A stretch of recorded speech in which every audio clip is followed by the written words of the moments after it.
c'est parti pour empoter toutes ces petites merveilles. Je vais utiliser le même mélange pour le pothos et la tradescantia. Il me restait un petit peu d'un mélange précédent, du coup je vais le réutiliser.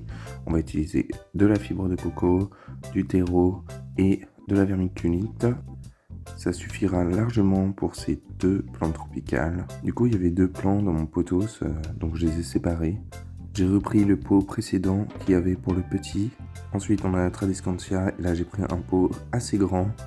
N'empêche que je suis bien content d'avoir trouvé une tradescantia spatacea parce que quand je suis allé en début de semaine, il n'y en avait pas. Et là, ils avaient eu tout un arrivage de plantes. J'aime bien le trio terreau, fibre de coco, vermiculite. Vermiculite indispensable pour le drainage, mais vous pouvez mettre de la perlite si vous voulez, ou du sable. La fibre de coco va permettre d'alléger le substrat.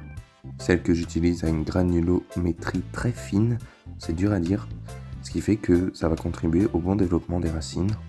La fibre de coco aussi va retenir de l'humidité, donc le combo va permettre de garder l'humidité, mais aussi à la fois d'enlever l'excédent d'eau.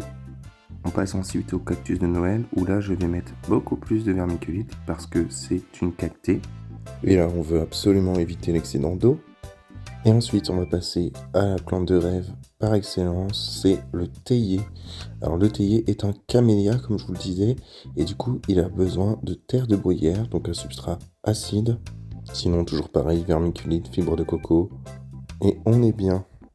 On n'a plus qu'à leur trouver une place digne de ce nom. Si cette vidéo t'a plu, et si tu veux voir comment elles évoluent, je t'invite à t'abonner, liker, partager cette vidéo, et je te dis à bientôt pour une prochaine vidéo.